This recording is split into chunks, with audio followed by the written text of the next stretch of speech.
Hello दोस्तों, मैं आपकी राधिका। हमारे यूट्यूब चैनल पे आपका बहुत बहुत स्वागत है। मेरे चैनल से मेरे माता पिता, भाई बहन, मेरी यूट्यूब फैमिली, मेरे सारे ऑडियंस जितने जुड़े हुए हैं, सभी को मैं तहे दिल से धन्यवाद करती हूँ। सबका प्यार दुलार मिलता है, सबका सपोर्ट मिलता है, बड़ी आस रहती है जरूर मिलेगा और मिलता भी है। तो हम सभी को मैं तहे दिल से धन्यवाद करती हूँ। आज एक प्यारा सा सोहर लाई हूँ। एक बहन को हमारी बच्चा हुआ है, तो देखिए वो बहन कि सास ताने मार रही है, तुम्हारा भैया देखने नहीं आया, तुम्हारी माँ नहीं आई, तुम्हारी भाभी नहीं आई, तुम्हारे मायके से कोई नहीं आया। वो बेचारी क्या कर सकती है, आंसू बहा सकती है और क्या कर सकती है, एक जच्चा क्या कर सकती है। तो देखिए वो रो रो के कागा से कह रही है, कागा चले जाओ, हमारे मायके चले जाओ, मेरी मैया से कहना, मेरे भैया से कहना, मेरी भाभी से कहना कि जरूर एक पियरी एक चुनरी कुछ भिजवा दें, मेरी लाज रह जा, नहीं तो मेरी सास मेरा जीना हराम कर देंगी।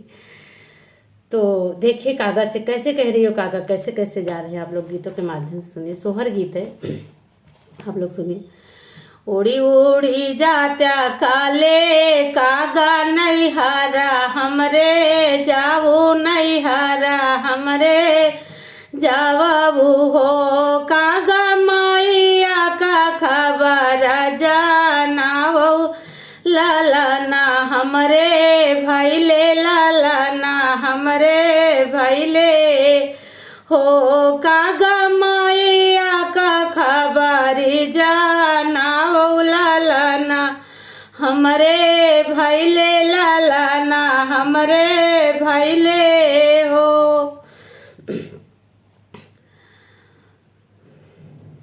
सुन ले वो राहिया बाटोहिया पियरिया भेज, मामई पियरिया भेज, मामो मैया से कहा, मैया से कही बाबू हो।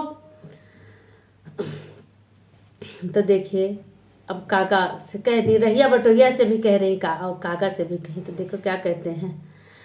उड़ी उड़ी कागा तो गईले नाई हर, नगर पहुँचे नाई हर, नगर पहुँचे हो, कागा जाई के बैठे मुँह डेरिया, तो खबर जाना मई, तो खबर जाना मई हो, कागा उड़ी उड़ी बैठे मुड़रिया, तो खबर जाना मई, तो खबर जाना मई हो। भीतरा से निकरी है मैया, तो कागा लगे पहुँची, तो कागा लगे गईली नी हो, कागा जाई हो, कागा जाई मोरी बिटिया से कही दा पियरिया, कैसे लाऊं पियरिया, कैसे भेजमू हो, कागा जाई के बिटिया से कही दा का पियरिया, कैसे भेजूं पियरिया, कैसे भेजूं हो।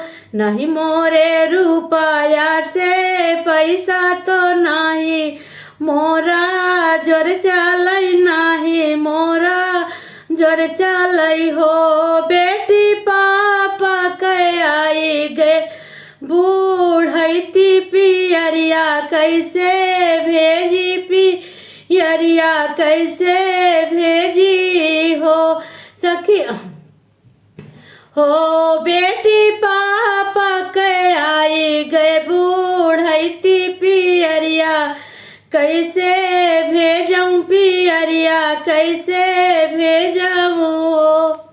मैया ने अपनी बात बता दी कि हे कागा जाके बेटी से कह देना कि मेरा अब जोर नहीं चलता है, बहू आ गई घर में और पापा की बुढ़ौती आ गई, वो जा नहीं सकते, मैं कैसे भेजूं, मेरी मजबूरी बता देना। तो देखिए अब कागा क्या कहते हैं। उड़ी उड़ी कागा जाई भौजी से जारी बोले, भौजी से जरिया बोले हो, रानी तो रे नदी के भाई लेला, लनवा पियरिया पाही नावो चुनरिया पाऊ चावू हो, भौजी हो रानी तोहरे नदी के नी भैले लानावा चुनरी पहुँचावती पियरिया पहुँचावू हो। तो भौजाई से कहे कि तुम्हारी ननद के बच्चा हुआ है और चुनरी पहुँचाओ, तो देखो क्या कहती हैं। ये तनी बच्चा ना सुने भौजी तो आखियाला लित भये आखियाला लित भये हो। कागजाई के ननदी से कही दा तो भैया भी दस गए भैया भी दस गए हो।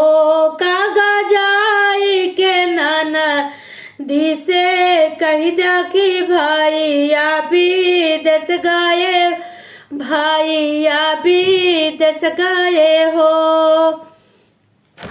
तो माँ ने तो ऐसे बता दिया, भाभी ने ऐसे बता दिया। अब देखो कागा फिर उड़ उड़ के भैया के पास जा रही हैं।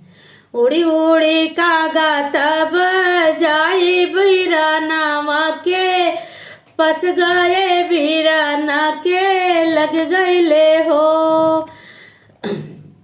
राजा बहिनी के भाई हैं लनवा पियरिया पहुँचावो पियरिया पहुँचावो हो। राजा बहिनी के भाई हैं लनवा पियरिया पहुँचावो पियरिया पहुँचावो हो। कागा कई बोलिया सुने भैया मनाही मुँह से काये मनाही मुँह से काये हो रनिया गाहा बड़ पियरिया रंगावो बहिनी घर जाबई बहिनी घर जाबई हो रनिया गाहा बड़ पियरिया रंगावो बहिनी घर जाबई बहिनी घर जाबई हो। तो देखिए भैया जा रहे हैं बहनी कर। भैया के पियरिया पहिनी बहिनी चौक बैठी बहिनी चौक बैठी हो। बहिनी खुश भई सासुना नदिया तो गावे लागी सोहर तो गावे लागी मंगल हो। बहिनी खुश भई सासुना नदिया तो गावे लागी सोहर तो गावे लागी मंगल हो। भैया के पियरिया पहिनी बहिनी चौक बैठी बहिनी चौक बैठी हो। बहिनी देखी के सासुना नदिया तो गावे लागी सोहर तो नाचे लागी अंगना तो नाचे लागी अंगनाई हो। उड़ी जात्या काले कागा नहीं हारा मोरे जात्या नहीं हारा मोरे जात्या बूहो। कागा जाई के मैया जानौत्या लालाना हमरे भैले पियरी पाहू चावई पियरी पाहू चावई हो। तो देखिए मायके का अलग ही बात होती है। अगर नहीं आती प्यारी तो सास ननद जीना हराम कर देती। तो ये गीत आप लोग को कैसा लगा कमेंट बॉक्स में जरूर बताइएगा।